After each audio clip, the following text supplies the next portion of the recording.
Hello guys, मैं Umesh Sahu study 57 से। तो स्टडी 57 पर आप सभी का स्वागत है। तो जैसा कि आप जानते हैं कि पिछले वाले वीडियो में हमने महाजनपद काल, बौद्ध धर्म एवं जैन धर्म संबंधित टॉपिक्स को बहुत ही सिंपल तरीके से जानने का प्रयास किया था, है ना, कि किस प्रकार सामाजिक आर्थिक क्षेत्र में महाजनपद का विकास हुआ, है ना। उसके पश्चात धार्मिक क्षेत्र में बौद्ध धर्म एवं जैन धर्म का क्यों उदय हुआ था, ठीक है ना। तो बौद्ध धर्म एवं जैन धर्म का उदय क्यों हुआ था, तो जैसे कि वैदिक काल की समाप्ति पर, ठीक है, आडंबर, जादू टोना, इन सब का महत्व बढ़ रहा था, है ना। तो उन्हीं को समाप्त करने के लिए, उनमें सुधार लाने के लिए, है ना, क्या हुआ, जैन एवं बौद्ध धर्म का उदय हुआ, ठीक है, विकास हुआ। तो गाइस, हमने उस टॉपिक को इसे पिछले वाले वीडियोस में बता रखा है ना। अगर आपने उस वीडियो को नहीं देखा है तो पहले उस वीडियो को देख लीजिए, ठीक है। तो गाइस, अब हम देखेंगे, है ना, कि सामाजिक आर्थिक क्षेत्र में महाजनपद के बाद, ठीक है, मौर्य साम्राज्य का मतलब कि किस प्रकार से उदय होता है, ठीक है ना। तो गाइस देखिए, क्या है कि जैसे कि हम जानते हैं, है ना, थोड़ा पृष्ठभूमि देख लेते हैं क्या है मौर्य साम्राज्य का। तो मौर्य साम्राज्य से पहले, ठीक है, एक नंद वंश था। क्या था? नंद वंश, ठीक है, जिसके शासक थे घनानंद। कौन था? घनानंद, ठीक है ना। तो जो घनानंद शासक था, ठीक है, नंद वंश का, तो उसके दरबार में चाणक्य जी रहते थे। कौन रहते थे? चाणक्य जी, ठीक है। तो उन चाणक्य जी को क्या किया, वो घनानंद अपने दरबार से अपमानित करके निकाल दिया था, ठीक है ना। तो वो जो थे चाणक्य जी, है ना, उन्होंने मतलब उनसे बदला लेने के लिए, ठीक है ना, एक मतलब जो होंगे चंद्रगुप्त मौर्य, ठीक है ना, तो उनको मतलब शिक्षा देकर क्या किया, मौर्य साम्राज्य का मतलब किस प्रकार से मतलब स्थापना किया। तो गाइस देखिए, उनको चंद्रगुप्त मौर्य को क्या किया था उन्होंने, मतलब कि घनानंद को हराकर, ठीक है ना, घनानंद को हराकर चंद्रगुप्त मौर्य के जरिए मौर्य वंश की स्थापना किए थे, ठीक है। तो इस प्रकार से जो है वो मौर्य वंश का स्थापना हुआ, ठीक है। तो जो मौर्य काल है ना, वो 322 से 185 ईसा पूर्व तक इसका शासन काल है ना। देखिए गाइस, जो मौर्य काल है, ठीक है, मौर्य साम्राज्य है ना, उसका हमारे छत्तीसगढ़ में क्या मतलब कि साक्ष्य प्राप्त होता है, ठीक है, कि इनके बारे में जानकारी प्राप्त होती है, उनको हम इस वीडियो में जानेंगे, ठीक है ना। मौर्य काल का जो कहानी है वो बहुत बड़ा है, ठीक है, भारत के परिप्रेक्ष्य में, लेकिन छत्तीसगढ़ के परिप्रेक्ष्य में, है ना, मौर्य काल से संबंधित मतलब उससे जुड़ी मतलब क्या क्या जानकारी है ना, उन सभी को हम देखेंगे। तो गाइस देखिए, मौर्य काल के बारे में हमने जाना, ठीक है ना। इस मौर्य काल की जो जानकारी है, ठीक है, वो कहाँ से मिलती है, कहाँ से मिलती है, तो ह्वेनसांग की रचना है, ठीक है, किसकी? ह्वेनसांग की रचना है, सीयू की, है ना, सीयू की किसकी रचना है? तो ह्वेनसांग की, ठीक है। तो इस ह्वेनसांग की रचना जो है सीयू की, उसी से जो है वो मौर्य काल की जानकारी मिलती है, ठीक है ना। तो इसको याद रखिएगा, ठीक है ना। अब देखते हैं कि ये मौर्य काल का जो विस्तार था हमारे छत्तीसगढ़ में, है ना, उसको हम जानेंगे कि कहाँ था, ठीक है। तो देखिए, अगर हम भारत के परिप्रेक्ष्य में देखें, ठीक है, तो मौर्य साम्राज्य का जो विस्तार था, ठीक है ना, वो कहाँ था, तो पहले उत्तर भारत की तरफ था। कहाँ? उत्तर भारत की तरफ, ठीक है ना। उसके पश्चात देखिए गाइस, इस मौर्य काल का जो मौर्य साम्राज्य का जो राजधानी था वो कहाँ था? पाटलिपुत्र। कहाँ था? पाटलिपुत्र। और पाटलिपुत्र तो किसको बोलते हैं? पटना को, ठीक है ना। आज के पटना को क्या बोलते हैं? पाटलिपुत्र बोलते थे, ठीक है। तो देखिए, मौर्य काल का जो विस्तार था पहले, ठीक है, वो उत्तर भारत की तरफ था, है ना। लेकिन बाद में क्या हुआ, ठीक है, जब अशोक शासक बनता है, ठीक है ना, कौन शासक बनता है? अशोक, ठीक है, जिसे अशोक महान भी कहते हैं, है ना। तो उसने क्या किया, है ना, एक अभियान किया था, ठीक है ना, दक्षिण भारत में एक अभियान किया था, ठीक, कौन सा? कलिंग, ठीक है ना, कलिंग पर। कलिंग कहाँ है? उड़ीसा क्षेत्र में, ठीक है ना। तो जब वो अभियान किया था तो कलिंग पर विजय के पश्चात, ठीक ना, जब जीत गया, है ना, तो क्या किया कि अपने साम्राज्य का विस्तार कर दिया, ठीक है। क्या कर दिया? अपने साम्राज्य का विस्तार कर दिया, है ना। गाइस देखिए, जैसे कि भारत, है ना, पहले था भारत के उत्तर में, ठीक है ना, इस प्रकार से मान लीजिए जैसे भारत है ना, तो पहले भारत का कहाँ था? मौर्य साम्राज्य का विस्तार इस साइड, बस ऐसे, है ना। लेकिन जब अशोक शासक बनता है, ठीक है, तो उसके शासनकाल में इस यहाँ तक पूरा मतलब, है ना, क्या हो जाता है? मौर्य साम्राज्य का विस्तार हो जाता है, ठीक है ना। मध्य व दक्षिण भाग में अधिकांशतः, ठीक ना, उत्तरी कर्नाटक तक क्या हो जाता है? मौर्य साम्राज्य का विस्तार हो जाता है। तो गाइज, हमने यहाँ पर जाना, है ना, क्या जाना कि मौर्य काल की जानकारी कहाँ से मिलती है? तो ह्वेनसांग की रचना सीयूकी से, ठीक है। और मौर्य काल का जो विस्तार था है ना, वो पहले कहाँ तक था, तो उत्तर भारत में, उसके पश्चात अशोक के कलिंग विजय के पश्चात मध्य एवं दक्षिण भारत में भी हो गया। ठीक, तो गाइस हमने यहाँ तक जाना, ठीक है। उसके पश्चात हम यहाँ पे देखते हैं कि छत्तीसगढ़ में मौर्यकालीन जो साक्ष्य प्राप्त हुए हैं, ठीक है ना, वो कहाँ कहाँ और क्या प्राप्त हुए हैं, ठीक है। तो देखिए सबसे पहले हम सिक्के देखते हैं, क्या चीज, सिक्के, है ना। तो देखिए मौर्यकालीन जो सिक्के प्राप्त हुए हैं ना, तो देखिए बारगांव में प्राप्त हुए और ठठारी में, कहा, बारगांव और ठठारी में। बारगांव कहाँ है, रायगढ़ में, ठठारी कहाँ है, जांजगीर चांपा में, ठीक ना। तो यहाँ जो है वो मौर्यकालीन सिक्के प्राप्त हुए। उसके अलावा देखिए तारापुर, आरंग और उड़ेला, ठीक है, यहाँ प्राप्त हुए, ठीक है, यहाँ भी प्राप्त हुए। लेकिन यहाँ जो है वो आहत मुद्रा प्राप्त हुई, ठीक है। इन 3 जगहों पर तारापुर, आरंग और उड़ेला, यहाँ आहत मुद्राएं प्राप्त हुई, ठीक है। आहत मुद्राएं क्या होती थी, जैसे इसको व्यापार के लिए, ठीक है ना, व्यापार के लिए चलाया गया था, है ना।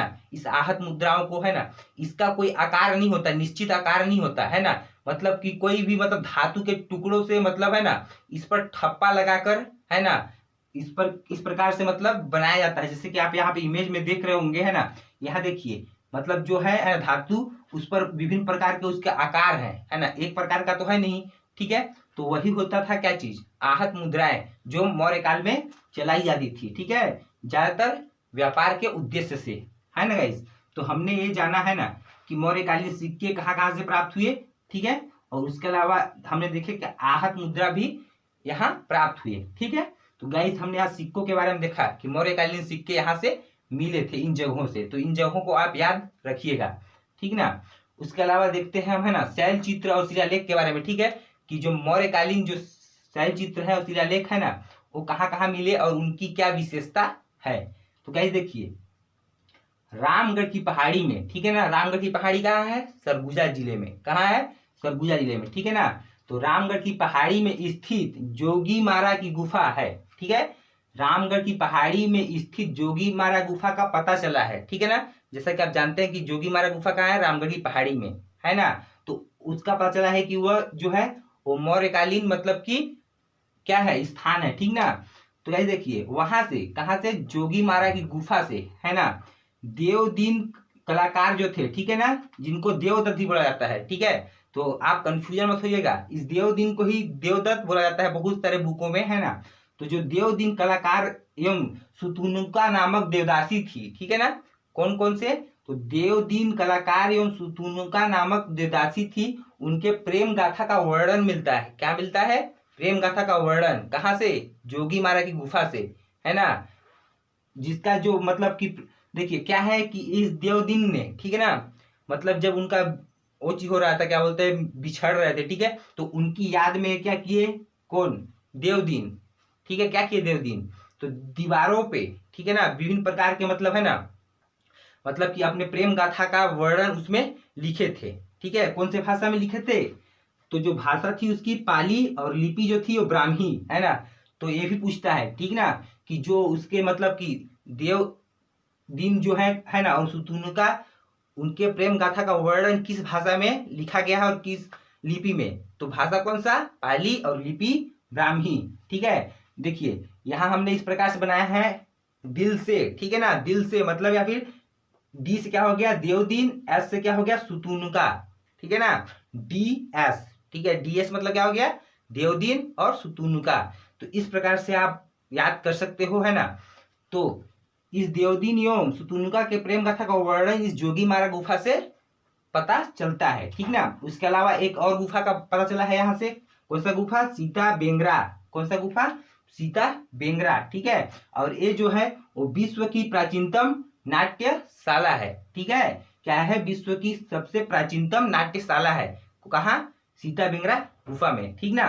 तो गाइस हमने यहाँ पर जाना है, ठीक है, कि 2 गुफाओं का पता चला है मौर्य काल में, है ना, कौन कौन सा, तो जोगी मारा गुफा और सीता बेंगरा गुफा, ठीक है ना। और यहाँ इनके बारे में हमने यहाँ पर विशेषता भी देख लिया, ठीक है। उसके अलावा हमने यहाँ पर देखा कि कौन कौन से सिक्के प्राप्त हुए, ठीक है, और कहाँ प्राप्त हुए, ठीक है ना गाइस। तो हमने यहाँ पर देख लिया जो मौर्य काल था, ठीक है ना, मौर्य जो साम्राज्य था वो बहुत बड़ा था, है ना।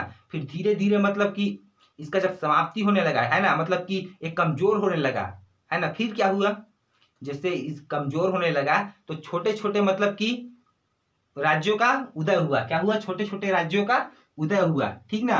तो उसके पश्चात देखिए बहुत सारे आए, लेकिन हमारे छत्तीसगढ़ में है ना जिसका उल्लेख मिलता है उसे हम पढ़ेंगे, ठीक है ना। तो मौर्य काल के बाद हमें सातवाहन काल को पढ़ना है। किसको? सातवाहन काल को, है ना। सातवाहन वंश, ये जो सातवाहन वंश है ना, इसका देखिए 72, ठीक है, 72 से 200 ईस्वी तक मतलब इसका शासन काल है। कब से? 72 ईस्वी से लेकर 200 ईस्वी तक, है ना। देखिए यहाँ से मौर्य काल और इसके मध्य देखिए जो समय था, ठीक ना, वो ईसा पूर्व का था और ईस्वी का है, मतलब चेंज हो गया, ठीक है। मतलब कि बीसी से चेंज होकर एडी में आ गया, है ना। आप जानते ही होंगे एस मतलब एडी और बीसी क्या होता है, ठीक है ना। अगर नहीं जानते हैं तो उसके बारे में हमने एक वीडियो पहले ही अपलोड कर रखा है, बताया है कि एडी और बीसी क्या होता है, ठीक ना, मतलब कि ईस्वी और ईसा पूर्व क्या होता है, ठीक। तो गाइस देखिए सातवाहन वंश के बारे में हम देखते हैं, है ना। ये जो सातवाहन वंश थे, है ना, ये मौर्य काल के उत्तराधिकारी वंशी थे। क्या थे? मौर्य काल के उत्तराधिकारी वंशी थे, है ना। इनका देखिए जो राजधानी था, क्या था राजधानी? वो कहाँ था? प्रतिष्ठान, जो कि कहाँ है? महाराष्ट्र में। कहाँ है? महाराष्ट्र में, है ना। तो आप इसे याद रखिएगा, है ना। पूछता है कि सातवाहन वंश जो है ना, उसकी राजधानी कहाँ है? तो प्रतिष्ठान महाराष्ट्र में, ठीक। तो गाइस जिस प्रकार हमने यहाँ छत्तीसगढ़ में मौर्य कालीन साक्ष्य देखे, है ना, उसी प्रकार अब हम देखेंगे सातवाहन कालीन साक्ष्य के बारे में, है ना, कि सातवाहन काल से संबंधित हमारे छत्तीसगढ़ में क्या साक्ष्य प्राप्त हुआ था, ठीक है। तो गाइस देखिए हमने यहाँ पर जिस प्रकार सिक्का देखा, ठीक है, उसी प्रकार यहाँ पे आप देखते हैं मुद्रा के बारे में, ठीक है। तो मल्हार और बालपुर, ठीक ना। मल्हार कहाँ है? कहाँ है? बिलासपुर में। और बालपुर कहाँ है? जांजगीर चांपा में, ठीक है। यहाँ देखिए राजा अपीलक की मुद्रा मिली थी, ठीक है। कि कहाँ मिली थी? किसकी मुद्रा? तो राजा अपीलक की मुद्रा मल्हार और बालपुर से मिली थी, ठीक है। उसके अलावा देखिए चकरबेड़ा, कहाँ से? चकरबेड़ा, है ना, यहाँ से रोमकालीन मुद्रा प्राप्त हुआ था, ठीक ना। तो आप इसे भी याद रखिएगा कि रोमकालीन मुद्रा कहाँ से प्राप्त हुआ था? तो चकरबेड़ा से, है ना। राजा अपीलक की मुद्रा मल्हार एवं कहाँ से? बालपुर से, ठीक है ना गाइस। तो हमने यहाँ देखा, है ना, मुद्राओं के बारे में, है ना। उसके पश्चात देखिए मतलब कि वहां और क्या क्या मतलब कि प्राप्त हुए, ठीक है, जानकारी। तो देखिए गाइस गुंजी शिलालेख, एक शिलालेख प्राप्त हुआ, ठीक है, जिसको गुंजी शिलालेख या दमऊ दहरा शिलालेख भी बोला जाता है ना। तो दमऊ दहरा ले दे तो इसका मतलब ये नहीं कि आप गलत कर दो, ठीक है। गुंजी का नाम ही दमऊ दहरा है, ठीक। तो इस शिलालेख से क्या जानकारी मिलती है? तो जो राजा वरदत्तश्री हैं, ठीक ना, क्या राजा वरदत्तश्री के बारे में जानकारी मिलती है ना। क्या जानकारी मिलती है? कि उन्होंने अपनी आयु बढ़ाने के लिए, ठीक है, एक यज्ञ करवाया था। क्या करवाया था? यज्ञ करवाया था, जिसमें उन्होंने 1000 गाय दान की थी, ठीक ना। किसने अपनी आयु बढ़ाने के लिए 1000 गाय दान की थी? तो किसने? राजा वरदत्तश्री ने। किसने? राजा वरदत्तश्री ने, ठीक है। जो कि किस वंश से संबंधित है? तो सातवाहन वंश से, है ना। तो गाइस इसे याद रखिएगा, ठीक है। गुंजी शिलालेख के अनुसार कौन सा कथन सत्य है, इस प्रकार से किसी भी प्रकार का क्वेश्चन बन सकता है और पूछा भी गया है, ठीक। उसके अलावा हम यहाँ पर देखते हैं, है ना, सातवाहन कालीन काष्ठ स्तंभ प्राप्त हुआ है, ठीक है ना। क्या प्राप्त हुआ है? सातवाहन कालीन काष्ठ स्तंभ, ठीक। उसमें क्या प्राप्त हुआ है? तो जो भी सातवाहन काल में जो कर्मचारी थे, ठीक ना, उनके पद का उल्लेख मिला है, ठीक है। जो भी वहां पे अधिकारीगण थे, ठीक है, कर्मचारी थे, उनके पद का उल्लेख मिलता है, ठीक है। कहाँ? किसमें? तो सातवाहन कालीन काष्ठ स्तंभ प्राप्त हुआ है उसमें, ठीक है। और उसे अब कहाँ रखा गया है फिलहाल के लिए? तो गुरु घासीदास संग्रहालय में, है ना, इसको रखा गया है, ठीक है। किसे? सातवाहन कालीन जो काष्ठ स्तंभ प्राप्त हुआ है उसे गुरु घासीदास संग्रहालय में रखा गया है, ठीक है, जिसमें कर्मचारियों के पद का उल्लेख मिलता है, ठीक। तो इसे भी याद रखिएगा, है ना। उसके अलावा देखिए जो सातवाहन के जो शासक थे, ठीक है ना, जो शासक हुए हैं ना, उन्होंने 5 मंजिला संघाराम, क्या चीज? 5 मंजिला संघाराम का निर्माण करवाया था। किसके लिए? बौद्ध भिक्षुक नागार्जुन के लिए, है ना। तो ये भी पॉइंट जो है वो इंपॉर्टेंट है। क्या चीज? कि 5 मंजिला जो संघाराम है, ठीक है ना, उसका निर्माण किसने करवाया था? तो सातवाहन शासकों ने, है ना। किसके लिए?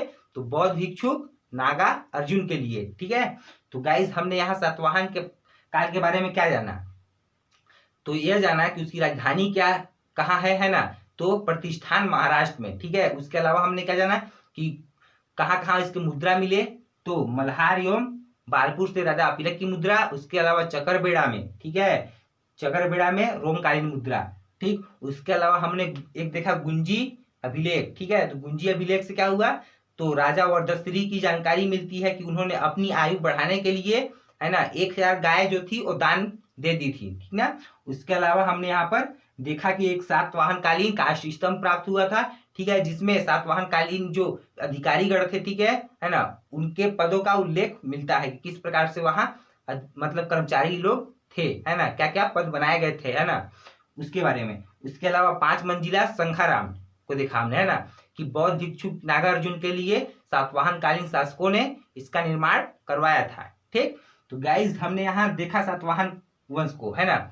उसके पश्चात अब हम देखेंगे, क्या देखेंगे, कुषाण एवं मेघ वंश को, ठीक है। तो चलिए देखते हैं उसे भी, है ना। तो गाइज हमने यहाँ पर लिख दिया है जिसे हमें अभी पढ़ना है, ठीक है। तो इसे पढ़ने से पहले मैं आपको बता देता हूँ थोड़ा सा यहाँ पर कि जैसा कि हमने अभी पढ़ा है ना कि मौर्य साम्राज्य का सबसे पहले विस्तार इस क्षेत्र में था, ठीक है, उत्तर भारत में, है ना। फिर जब अशोक शासक बनता है ना, उसके पश्चात उसने साम्राज्य का मतलब कि विस्तार इस प्रकार से, है ना, कलिंग क्षेत्र को जीतकर उड़ीसा के, है ना, यहाँ तक विस्तार कर दिया था, ठीक है। तो जब मौर्य सत्ता कमजोर होने लगी, ठीक है ना, तो मौर्य वंश का फिर समाप्त हो गया, है ना। तो उसके पश्चात अनेक वंश आए, है ना, छोटे छोटे, जो अलग अलग क्षेत्रों में मतलब कि शासन करने लगे, ठीक है। तो सबसे पहले हमने यहाँ देखा कि यहाँ महाराष्ट्र क्षेत्र में, ठीक ना, सातवाहन वंश का उदय हुआ, ठीक है ना, जो कि मौर्य साम्राज्य का ही उत्तराधिकारी ये लोग थे, है ना। उसके पश्चात देखिए हमने भी बताया था कि, ठीक है, कि इस यहाँ पर, ठीक ना, कलिंग क्षेत्र को अशोक ने जीता था, ठीक है। तो जब मौर्य साम्राज्य का पतन हो गया, है ना, उसके पश्चात ये जो कलिंग क्षेत्र था फिर से वह स्वतंत्र हो गया, क्या हो गया, फिर से वह स्वतंत्र हो गया, है ना। उसके पश्चात यहाँ, ठीक है, इस कलिंग क्षेत्र में मेघ वंश का उदय होता है, क्या होता है, मेघ वंश का उदय होता है, जिसे महामेघ वंश भी कहते हैं और चेदी वंश भी कहते हैं, ठीक है। क्या कहते हैं, महामेघ वंश भी और चेदी वंश, ठीक है। किसे बोलते हैं, इस मेघ वंश को, है ना। ये क्या है, मौर्य साम्राज्य का पतन हो गया, ठीक है, उसके पश्चात, है ना, वह जो उड़ीसा का जो कलिंग क्षेत्र था वो क्या हो गया, स्वतंत्र हो गया, और इसी क्षेत्र में मेघवंश का उदय हुआ, ठीक। तो गाइज हमने यहाँ पर देखा है ना कि किस प्रकार से मेघवंश का उदय हुआ, ठीक है। मेघवंश के जो प्रतापी, सबसे प्रतापी शासक थे, ठीक है, खारवेल, है ना, जिसकी जानकारी कहाँ से मिलती है, तो हाथी गुफा अभिलेख से, है ना। लेकिन उसके बारे में हमें नहीं पढ़ना है, ठीक है, क्योंकि उसके बारे में जो है ना, हमारे छत्तीसगढ़ में किसी प्रकार का साक्ष्य प्राप्त नहीं होता है। तो जो साक्ष्य प्राप्त होता है, ठीक है, हमारे छत्तीसगढ़ में, ठीक है, छत्तीसगढ़ में मेघवंश से संबंधित 2 राजाओं की जानकारी मिलती है, ठीक है। कौन कौन से राजा की, तो पहला है शिवमेघ, दूसरा है यमेघ, ठीक है। तो शिवमेघ और यमेघ की जानकारी प्राप्त होती है, मेघवंश के 2 शासक थे, ठीक है, जो हमारे छत्तीसगढ़ में थे, है ना। जैसा कि आप जानते हैं यहाँ पर उड़ीसा हमारे छत्तीसगढ़ के बगल में ही है ना। तो इसका प्रभाव थोड़ा सा छत्तीसगढ़ में भी पड़ा था, ठीक है। तो इन 2 राजाओं का केवल नाम पता चलता है ना, इनके बारे में भी कुछ ज्यादा जानकारी प्राप्त नहीं होती, केवल नाम का पता चलता है। तो पूछ सकता है कि कौन कौन से राजा हुए, तो ऑप्शन में दे सकता है, ठीक है। तो गाइस हमने इसे देखा, है ना। उसके पश्चात देखिए क्या हुआ, है ना, दूसरी तरफ, ठीक है, विदेशी आक्रमण हुए बहुत सारे, ठीक है ना, विदेशी वंश आए, है ना, और उन्होंने भी अलग अलग क्षेत्रों में, मतलब भारत के क्षेत्रों में शासन किया, क्योंकि भारत मतलब कि ऐसा मतलब एकीकृत साम्राज्य नहीं था, ठीक है, कोई विशाल साम्राज्य नहीं था। मौर्य साम्राज्य के पतन के पश्चात मतलब है ना, मतलब इस प्रकार का साम्राज्य नहीं बन पाया, है ना, पुनः कि मतलब कि विदेशी आक्रमण ना हो, ठीक है। इसलिए विदेशी आक्रमण हुए, ठीक है, बहुत सारे। तो उसी में से, ठीक है, एक विदेशी वंश आता है, कौन सा, कुषाण वंश, ठीक है। आने के लिए तो बहुत सारे वंश आते हैं, लेकिन जिसका प्रभाव हमारे छत्तीसगढ़ पर पड़ता है, ठीक है, जिसके बारे में जानकारी मिलती है, वो है कुषाण वंश, ठीक है। तो इस कुषाण वंश के बारे में हम देखते हैं, है ना। भारत में मौर्यों के पश्चात, ठीक है ना, मौर्यों के पश्चात क्या हुआ, राजनैतिक सत्ता का विकेंद्रीकृत होने पर, ठीक है, विकेंद्रीकृत होने पर मतलब बढ़ जाने पर, है ना, अन्य विदेशी वंशों ने, ठीक है, अन्य विदेशी वंशों ने यहाँ शासन स्थापित किया, ठीक है। जैसा कि मैंने अभी बताया, है ना, कि बहुत सारे विदेशी वंश आए और यहाँ भारत में शासन करने लगे, ठीक। लेकिन देखिएगा इसे आप आइए छत्तीसगढ़ में, है ना, ये जो कुषाण वंश का जो प्रभाव पड़ा था, ठीक है, क्या हुआ, छत्तीसगढ़ में जो है कुषाण वंश जो विदेशी वंश था, ठीक है, वो छत्तीसगढ़ में इसका प्रभाव पड़ा था, ठीक है। और इस वंश के जो सबसे प्रतापी शासक थे, ठीक है, कौन थे? कनिष्क। कौन थे? कनिष्क, ठीक ना। इनकी जो मुद्राएं थी, है ना, वो प्राप्त हुई हमारे छत्तीसगढ़ में, ठीक है ना। किस मतलब कि ऐसे पूछ सकता है क्वेश्चन, क्या पूछ सकता है कि किस कुषाण वंश का जो है ना सिक्का मुद्रा जो है हमारे छत्तीसगढ़ में प्राप्त हुआ? तो जो महाप्रतापी कनिष्क थे, है ना, उनका सिक्का, ठीक है, उनका मुद्रा जो है वो हमारे छत्तीसगढ़ में प्राप्त हुआ। और कहाँ प्राप्त हुआ, है ना? तो देखिए कुषाण कालीन जो स्वर्ण सिक्का था, ठीक है, ये भी पूछता है कि सबसे ज्यादा स्वर्ण के सिक्के किसने चलाए थे? तो कुषाण वंश नहीं, ठीक है, भारत में सबसे पहले। तो गाइस देखिए कुषाण कालीन जो स्वर्ण सिक्का प्राप्त हुआ वो तेलीकोट से, ठीक है। तेलीकोट कहाँ है? रायगढ़ में, है ना। तो कुषाण कालीन जो स्वर्ण सिक्का प्राप्त हुआ था वो कहाँ से? तेलीकोट से। और जो तांबा का सिक्का प्राप्त हुआ था वो कहाँ से? बिलासपुर से, है ना गाइस। ठीक, तो दो प्रकार के सिक्के प्राप्त हुए हमारे छत्तीसगढ़ में कुषाण वंश के। कौन कौन से? तो एक स्वर्ण के सिक्के और दूसरा तांबे के सिक्के। स्वर्ण के सिक्के कहाँ से? तेलीकोट, ठीक है, जो कि रायगढ़ में है। और दूसरा तांबे के सिक्के कहाँ से? बिलासपुर से, है ना। तो गाइस आप इसे याद रखिएगा, है ना। तो गाइस आज के इस वीडियो में हमने, है ना, मौर्य काल, ठीक है, एवं मौर्योत्तर काल से संबंधित जो भी वंश आए, ठीक है, मौर्य वंश के समाप्ति होने पर, है ना, जो भी वंश आए उन सभी को हमने बहुत ही सिंपल तरीके से जानने का प्रयास किया, ठीक है। इसके पश्चात अब हम नेक्स्ट वीडियो में, ठीक है, गुप्त काल से संबंधित आएंगे, है ना। जिस प्रकार से मौर्य साम्राज्य बहुत बड़ा है ना, एक मतलब एकीकृत साम्राज्य था, उसी प्रकार जो है गुप्त वंश भी आता है। ठीक गाइस, मिलते हैं नेक्स्ट वीडियो में, ठीक है। तो वीडियो कैसा लगा कमेंट करके बताएं। वीडियो देखने के लिए धन्यवाद। जय हिंद।